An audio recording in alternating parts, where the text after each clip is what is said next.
Ethan, you may start. So 35% of the global EV market belong to electric vehicles by 2025, and that's JP Morgan who are saying that. So you'd guess that they didn't pull this statistic out of a hat. They must have looked at market forces. Presumably they sit neutral in the situation. They're not looking at lead as a technology or lithium. They must be saying, these are the market forces, this is where the market is going. We could have 35% EVs globally by 2025. This is the same JP Morgan, however, that was involved with Tesla back in the days. And that was actually his sponsor. Must be, unless there's two JP Morgans, one of right, which so I don't know then about. back in the time then you had Edison on one side of the equation with his AC current, and you had our great founder Tesla on the far side of the fence with his DC current, right?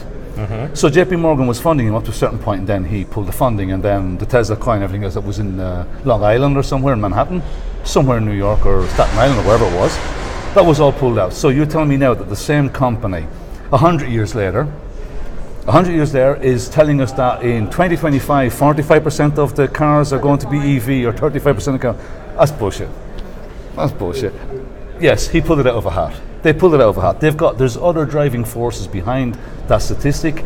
There's other driving forces behind that analysis.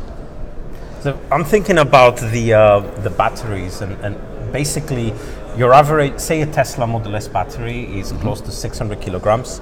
Lead acid battery is about 14 to 22 kilograms. So basically by the time we get 10% vehicles on the road with current technology, of course, we're basically going to have more lithium battery by weight than lead battery by weight.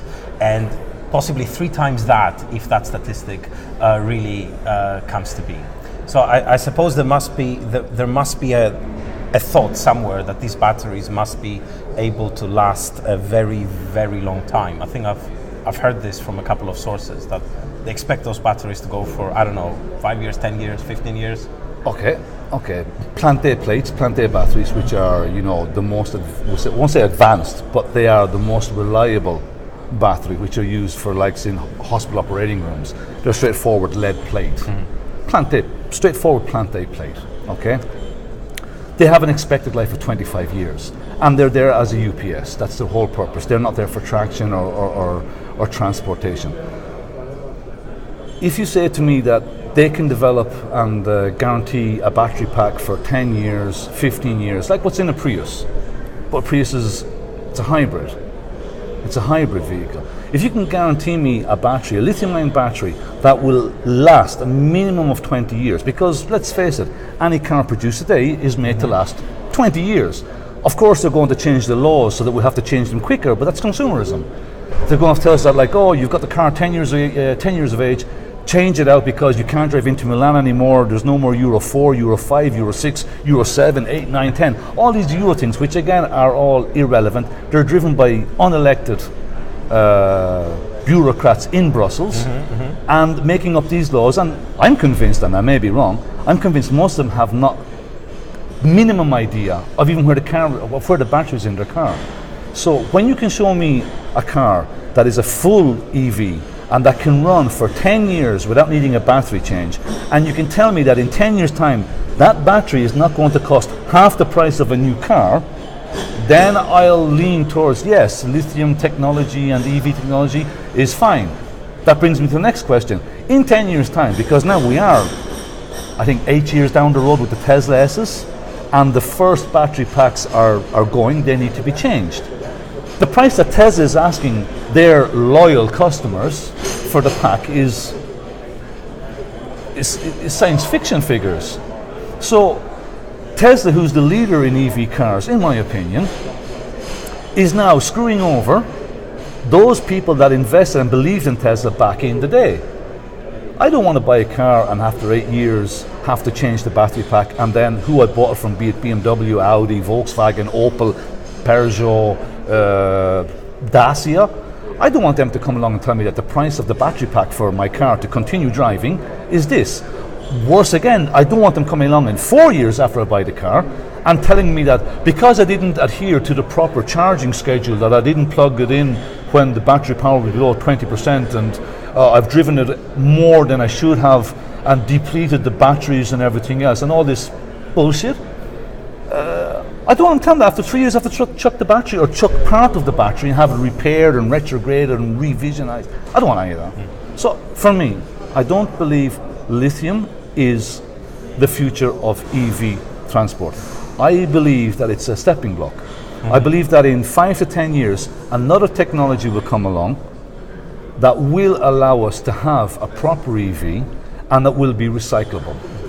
Maybe not as much as lead acid, but definitely a lot more than lithium ion.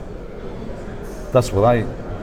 So when I look at the Tesla Model S or full electric anything cruising majestically down the road, zero emissions or so it seems, there could be all these footprints that have just been tucked away and nobody's looking at, because maybe we're not asking where's the electricity coming from. Are we burning coal to make electricity? And I suppose one question is... Nuclear reactors? Yeah, how clean is the electricity, and is the battery, the current technology, the best medium for holding and delivering the power on demand to these vehicles?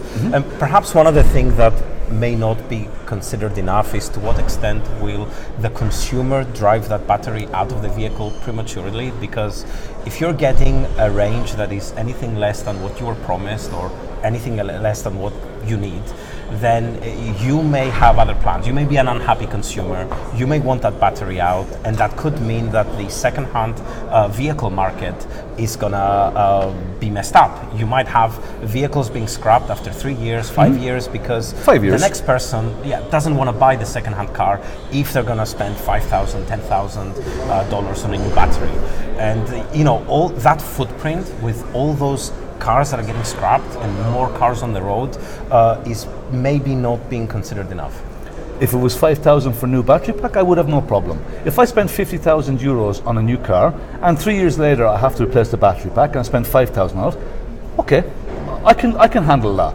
But I would not be happy at all with spending 50,000 euros on a car in 2020 and in 2025 spending 20,000 euros to replace the battery pack. I don't care what JP Morgan says. He's got billions, I don't. I would like to add to this, though, to the defense of a couple of people out there who are doing fantastic work in recovering cathode materials from lithium-ion batteries and recycling them. Hydrometallurgical processes, it feels to me that it's a very good start towards developing a circular economy for the battery, but it's a long way off from emulating any of the success that we're seeing with lead, infinitely recyclable material. And those lead guys have been out there developing that circular economy at a time when people were not even sorting out rubbish in their households, when recycling, circular economy, they were not even buzzwords. And that message is somewhere lost in translation. But I think they're definitely making a good start towards recovering those materials from the lithium batteries, because let's face it, they're precious. They are from mining and they have to be recirculated. We can't see those ending up as landfill or disappearing.